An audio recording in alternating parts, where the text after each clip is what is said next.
오늘 수요일입니다. 예수님의 선택 세 번째 시간입니다. 예수님께서 선택하신 주변부가 어떤 것이었는가, 그리고 그 주변부를 어떻게 변화시키셔서 위대한 하나님의 역사의 본부로 만드셨는가 하는 것을 같이 한번 생각해 보려고 합니다. 빌립보서 2장 5절에서부터 8절까지 나오는 말씀 오늘 다시 한번 읽습니다. 여러분 안에 이 마음을 품으십시오. 그것은 곧 그리스도 예수의 마음이시기도 합니다. 그는 하나님의 모습을 지니셨으나 하나님과 동등함을 당연하게 생각하지 않으시고 오히려 자기를 비워서 종의 모습을 취하시고 사람과 같이 되셨습니다. 그는 사람의 모양으로 나타나셔서 자기를 낮추시고 죽기까지 순종하셨으니 곧 십자가에 죽기까지 하셨습니다. 아멘. 예수 그리스도의 마음은 바로 자기를 낮추시고 철저하게 자기 자신을 비우는 것이 예수님의 마음이죠. 그래서 오늘은 이 예수님께서 어떻게 중심부가 아니라 주변부를 선택하셨느냐 하는 것을 같이 한번 생각해 보려고 합니다. 그것은 예수님의 삶뿐만 아니라 사역의 장소, 그리고 선택하신 사람들, 그리고 사역의 대상들을 볼 때 이 모두가 다 중심부에서 잘 나가는 사람들을 대상으로 해서 선택하신 것이 아니라 주변부에서 무시당하고 그리고 차별당하고 어렵고 힘든 상황에 있는 사람들을 선택하셨다는 사실을 발견할 수가 있습니다. 자, 예수님께서 선택하신 그 첫 번째로 보면은 예수님이 선택에서 있어서 제일 중요한 것은 바로 예수님 자신의 삶이죠. 우리가 알다시피 예수님이 태어나신 것은 베들레헴의 마구간이었습니다. 그것도 여행 중에 태어나셨습니다. 지금처럼 무슨 병원에서 태어나서 산후조리원에 갔다가 문제가 있으면 병원에서 잘 치유받고 이렇게 한 것이 아니라 말하자면 길을 가다가 그리고 그 고향에 내려갔다가 있을 사관이 없어서 마구간에서 정말 어린 여자 야유에 불과했던 마리아에게서 16살, 17살밖에 안 된 여자에게 그 핏덩이로 태어나신 분이 바로 예수 그리스도이시죠. 그러니까 하나님이라고 하는 위대하신 분이 그 엄청난 자리에서 낮은 자리로 내려오신 최하의 자리가 바로 뭐예요? 바로 베들레헴의 마구간이라고 하는 자리였다라는 것입니다. 마구간이란 자리로 예수님은 내려오셨습니다. 주변부도 그런 주변부가 없죠. 왕이라면은 왕궁에서 태어나야 되지 않습니까? 그런데 왕이 마구간에서 태어나셨습니다. 그리고 스스로 자기 자신을 나사렛에, 예수님의 아버지, 육신의 아버지 요셉과 마리아의 원래 고향이 나사렛이거든요. 나사렛에서 이제 호적하러 이 베들레헴으로 내려온 겁니다. 그리고, 헤로드 왕이 예수님을 죽이려고 하니까 그들이 애굽으로 도망가잖아요. 도망갔다가 헤로드이 죽었다고 하니까 다시 고향 땅인 나사렛으로 가죠. 그래서 나사렛 예수라고 이름이 불려지죠. 그래서 월요일 날도 말씀드렸습니다만 나사렛에서 무슨 선한 것이 날 수 있느냐? 지금도 나사렛에 찾아가려면 골목골목, 그러니까 산 넘고 물 건너고 한참 들어가 있는 곳이 나사렛입니다. 그러니까 그렇게 번화한 지역이 아니란 것을 볼 수가 있죠. 그리고 또 그는 목수의 아들이었습니다. 그 나사렛에서 또는 가버나움에서 사역을 할 때 예수님의 어렸을 때부터 있던 사람들이, 어렸을 때부터의 삶을 보았던 사람들이 있었던 모양입니다. 그래서 예수님이 무슨 사역을 할 때 뭐라고 그랬습니까? 저 사람 요셉 아들 아니야? 그리고 저 형제들 우리가 다 아는데, 많이 컸네? 이렇게 아주 무시를 당했죠. 근데 예수님께서는 굳이 그런 장소에서 태어나셨고, 목수의 아들로서 30세가 되어서 사역을 하시기 전까지는 목수의 아들로서 그냥 요셉 목수의 아들로서 살았다는 것입니다. 자기 자신을 정말 주변에서 변두리에서 정말 별 볼 일 없는 사람으로 사셨죠. 그리고 또 겟세마네에서 그리고 바로 겟세마네에서도 예수님께서 어떻게 선택하십니까? 그 죽음의 자리에 앞다고 하나님 앞에 기도하죠. 내 뜻대로 하지 마시고 아버지의 뜻대로 해달라고 하면서 기꺼이 십자가를 지시는 것을 우리는 볼 수가 있습니다. 그래서 첫 번째로 우리가 선택했을 때 예수님께서의 삶의 선택이 베들레헴의 탄생이요, 나사렛 사람이요, 목수의 아들이요, 내 뜻이 아니라 아버지의 뜻이요, 이렇게 주님께서는 바로 철저히 주변부로서 선택하셨던 주변부의 삶, 중심부의 삶이 아니라 아주 정말 그 경계선에 있는 저 멀리 변방에 있는 삶을 선택하신 것을 발견할 수가 있어요. 두 번째로서 예수님께서 선택하신 사역지는 어디입니까? 엄청난 기적을 일으키셨습니다. 오병이어의 기적을 일으키셨습니다. 죽은 자를 살리셨습니다. 그런데 예수님이 선택한 사역지는 예루살렘이 아니죠. 예수님이 선택한 사역지는 갈릴리 총구석이었고 예수님이 선택한 사역지는 갈릴리 바닷가였습니다. 그리고 주로 그곳에서 그 선택한 장소를 월요일날도 말씀드렸다시피 마태복음 4장 13, 16절에 뭐라고 말하고 있습니까? 스불론과 납달리 지역 바닷가에 있는 가버나움. 그리고 이것은 무슨 지역이냐? 스불론과 납달리 땅은 요단강 건너편에 있고 받으러 가는 길목이고 이방 사람들이 사는 갈릴리. 그리고 어둠에 앉아있는 백성, 그늘진 죽음의 땅에 앉은 사람들. 그러니까 그것을 뭐라고 표현했어요? 어둠이라고 표현했고 그늘진 죽음의 땅이라고 표현했어요. 왜냐하면 이미 아스리아가 그 나라를 점령했을 때 몇백 년 전 얘기죠. 그런데도 그 당시에 피가 섞이고 이 갈릴리 지역은 더 이상 이스라엘 사람들에게는 유대인들이 살고 있을 만한 땅이 되지 못한다라고 생각을 했고 그곳에 있는 사람들을 다 저주받은 곳이라고 생각했고 또 이와 같이 그런 곳에 있는 사람들에 대해서는 다 무시하지 않았습니까? 근데 예수님께서는 굳이 그곳에서 사역을 했고 예루살렘 성전에서 복음을 전하거나 예루살렘 성전에서 어떤 위대한 일을 하신 것이 아니라 예수님께서는 갈릴리 근처에 있는 산에 올라가서 복음을 전하시고 산상수훈과 또 산에 올라가셔서 사람들 따라오니까 물고기 2마리 떡 5덩이로 먹을 것을 다 먹여주시고 또 갈릴리 호수를 폭풍 치는 갈릴리 호수를 건너가서 거기서 귀신 들린 자를 또 치유해 주시고 이렇게 예수께서 선택하신 사역지는 철저히 주변부였고 저 경계선이었고 저 정말 변방이었다라는 것을 우리는 기억해야 돼요.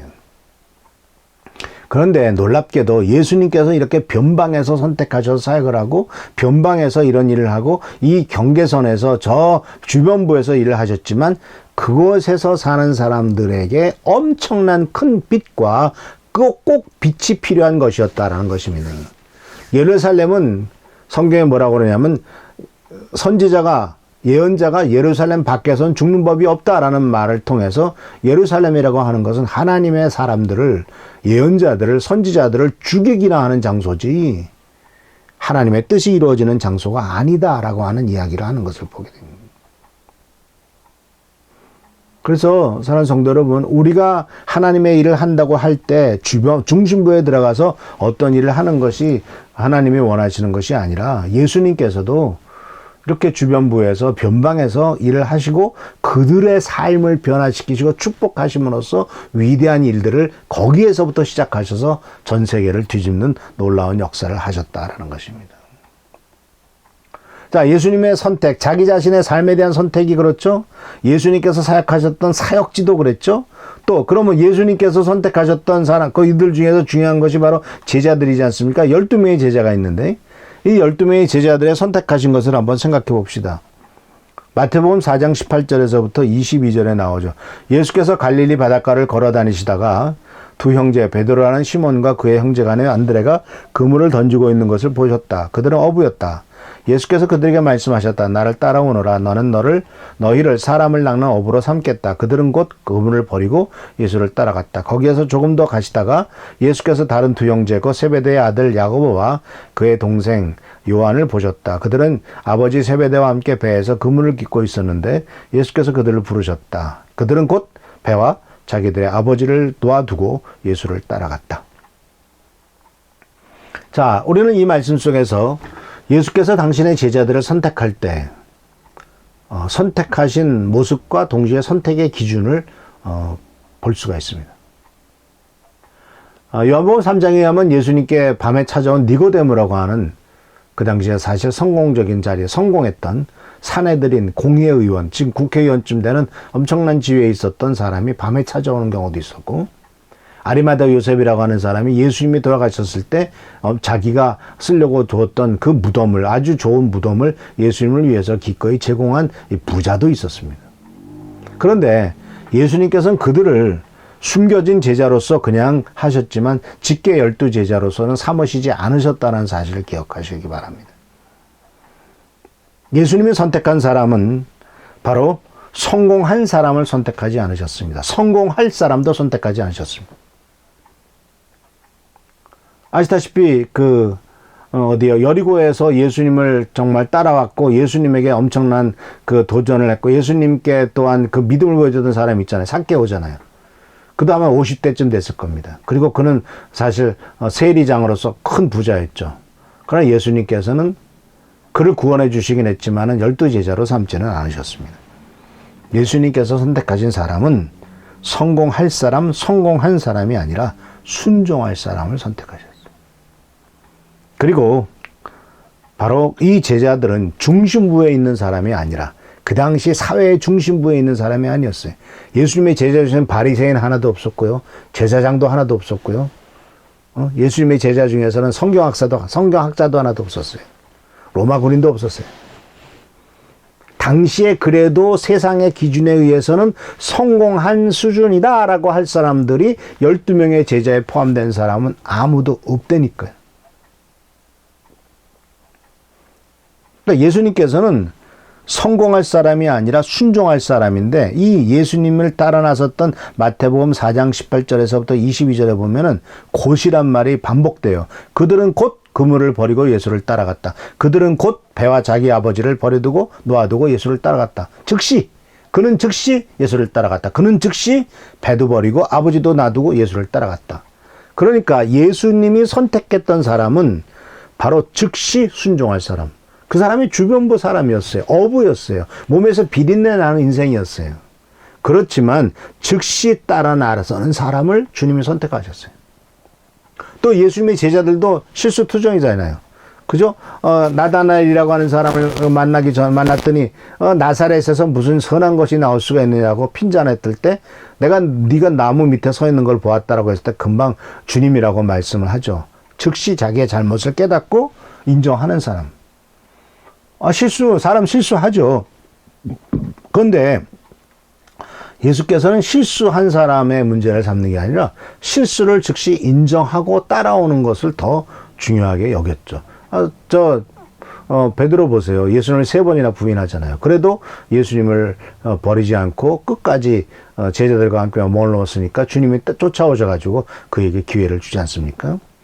가룟 유다가 목매달리지 않았다면은 예수께서도 아마 그에게도 찾아오셔서 그가 끝까지 붙어만 있었으면은 그래도 회개하고 기회를 주셨을지도 모르죠. 그래서 예수님의 선택은 성공한 사람 아닙니다. 성공할 사람도 아닙니다. 주님께 순종할 사람.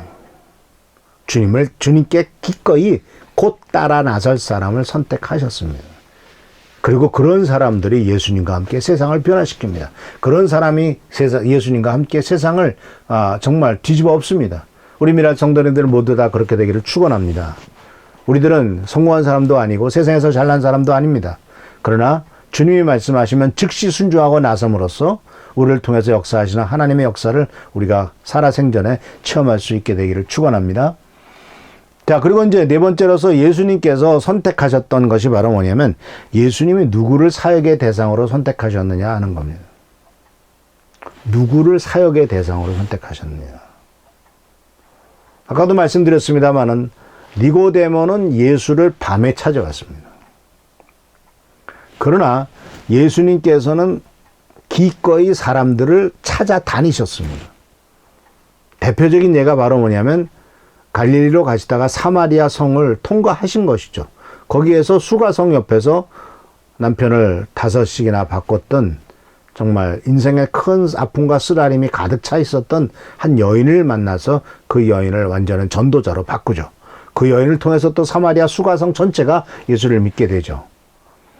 이것은 바로 예수님께서 선택하셨던 사역의 대상은 성공한 사람들, 그 당시에 잘 나가는 사람들을 선택하셔서 그들의 힘을 빌어서 뭘 하려고 하신 것이 아니었고, 니고데모를 선택해서 니고데모를 통해 가지고 사내들인의 당시의 정치 권력에 바로 어떤 끈을 대 가지고 그 정치 권력자들을 이용해 먹으려고 하신 것이 아니었고, 오히려 그들의 잘못을 지적하고 그들에게 밑보여서 십자가에 달려 돌아가셨지만, 그러나 주님이 선택하신 선택의 대상, 사역의 대상은 정말 그 당시에 세상에서 무시당하던 사람, 아무것도 아닌 사람, 지극히 작은 자 중에 작은 자를 선택하셨다는 것이죠. 그래서 예수님께서도 누가복음 4장 18절에서 21절에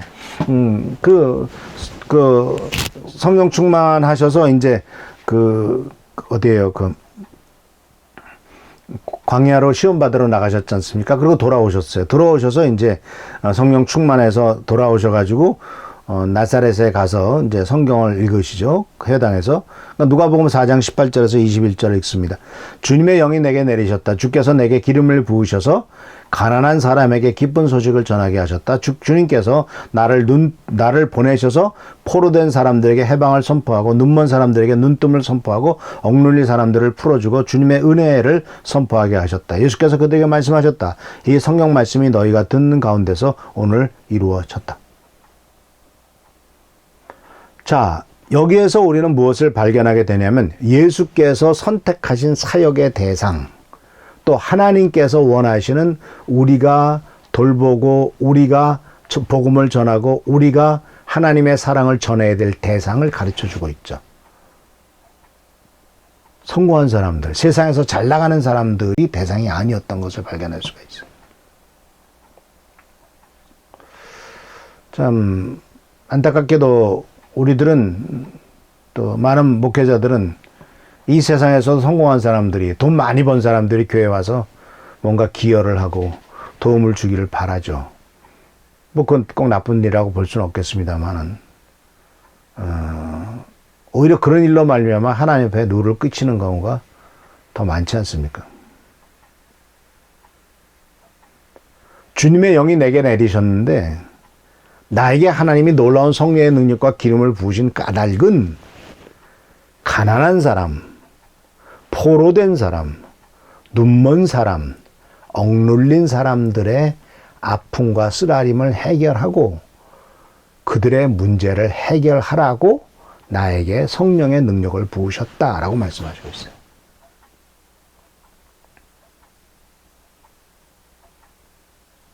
세상에 성공한 사람을 도와주어서 더 성공하게 하자는 것이 아니고 지금 가슴 아프고 가난하고 억눌려 있고 정말 눈먼 사람들에게 그런 사람들에게 하나님의 역사를 통해서 너희의 삶이 변화될 것이고 하나님의 역사를 통해서 하나님의 새로운 기회를 주신다라고 하는 것을 보여주라라는 것이죠. 잠언 말씀에 보면은 잠언 끝부분에 무슨 얘기가 나오냐면 사실 그 맨 끝에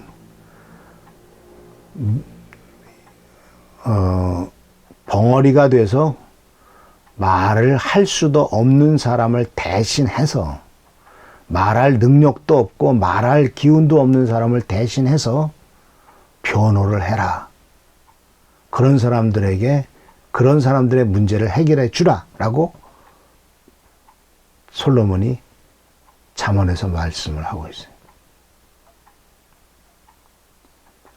눈먼 사람의 눈다는 것은 육신적인 문제만이 아니라 영적인 면도 있고 세상적인 면에서도 있죠.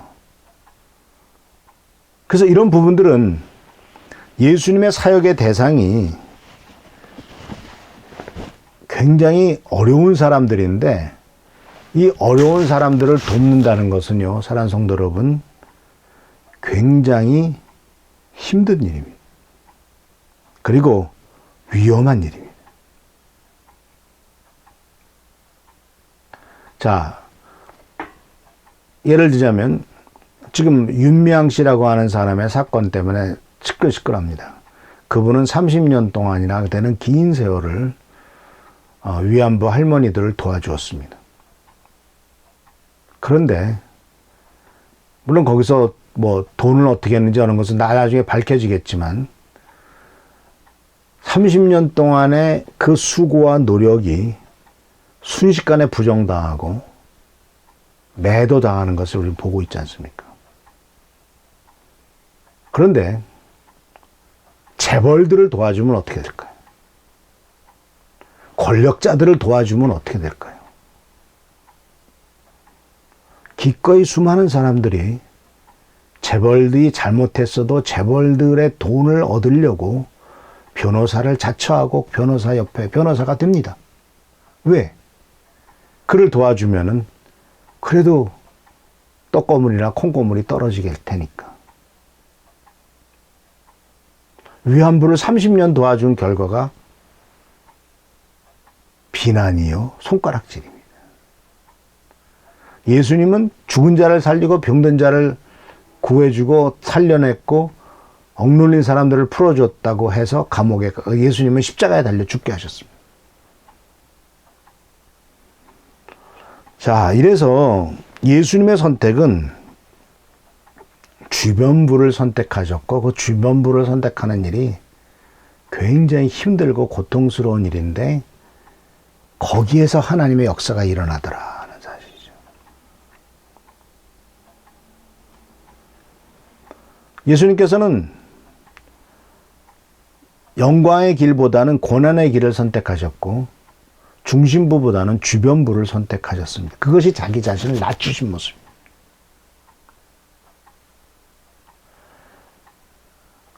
내일은 이어서 이제 같은 메시지를 가지고 이제 계속 중심부와 주변부에 대한 말씀을 나누겠습니다만 결국 예수님께서 선택하셨던 그 주변부의 삶은 십자가에 달려 돌아가심으로써 아주 클라이막스를 맞이하죠. 끔찍한 죽음을 당하고 못 박히고 그 채찍당하고 못 박힘으로써 결국은 주변부의 삶을 마무리합니다. 그런데 거기에서 인류를 구원하시고 우리를 구원하고 우리에게 영생의 축복을 주는 반전이 일어나죠. 우리 인간의 모든 죄를 지고 가시는 놀라운 역사가 그 자리에서 일어납니다. 십자가에서 내려와서 자기의 영광을 위해서가 아니라 하나님이 십자가에 달려 죽으심으로써 인간의 구원의 길을 열으시는 정말 철저히 변방에서의 일을 선택하셔서 그것을 통해서 중심을 뒤흔들어 버리는, 아니 전 세계를 뒤흔들어 버리는 역사를 이루시지 않습니까? 예수님의 제자들은 이것을 이해를 못했죠. 그렇기 때문에 예수님께서는 부활하시고 난 다음에 엠마오로 가는 길에서 제자를 만나서 그리스도가 마땅히 이런 고난을 겪어서 자기 영광에 들어가야 하지 않겠습니까? 그리고 예수께서는 모세와 모든 예언자로부터 시작해서 성경 전체에서 자기에게 관하여 써놓은 일들을 그들에게 설명해 주십니다. 결국 고난을 겪은 다음에 영광에 들어가는 것, 변방과 주변부의 역사가 사실은 중심을 흔들고 중심으로 들어가는 하나님 나라의 역사를 이루는 길이라는 사실을 보여주고 있습니다. 우리 모든 성도님들도 예수께서 가신 길을 따라가겠다고 나선 길이 구원받는 길이고 하나님의 자녀가 된 길이었습니다. 쉬운 일은 아닙니다. 그러나 예수께서 선택하셨던 삶과 예수께서 선택하셨던 사역 대상과 제자들과 사역하셨던 장소, 이런 모든 것들이 주변부였음을 기억하면서 하나님의 역사는 그곳에서 이루어지고 그곳에서 놀라운 축복으로서 우리들에게 전화위복이 된다는 사실을 기억하시면서 주님의 은혜 가운데 오늘 하루를 보내는 여러분 되기를 축원합니다. 기도하겠습니다. 하나님 은혜를 감사합니다. 우리들을 항상 주변부에 두신다고 실망하고 또 불평하고 언제 나를 중심부로 보내실 것인가 라고 하는 어리석은 희망을 갖고 살아왔던 우리들을 용서하시고 주변부에서 십자가에서 죽으신 예수님이 그 죽으심으로 말미암아 온 세상의 중심을 다 뒤흔들어 버렸던 사실을 기억하면서 오늘도 주님의 길을 따라가는 삶이 되도록 축복하여 주옵소서. 내가 중심에 서야 모든 것이 된다라고 생각하는 어리석음을 버리도록 하시고 작은 일, 가난한 자, 보잘것없는 자, 눈먼 자, 병든 자를 보살피는 일을 통해서 하나님의 뜻을 이루어가는 우리가 되도록 인도하여 주옵소서. 오늘도 함께 하시고 보살펴 주시기를 바라옵고 예수 그리스도의 이름으로 축복하며 간절히 기도하옵나이다. 아멘. 오늘도 주님의 놀라운 축복과 은총과 은혜가 여러분에게 넘치시기를 축원합니다. 할렐루야. 감사합니다. 아멘.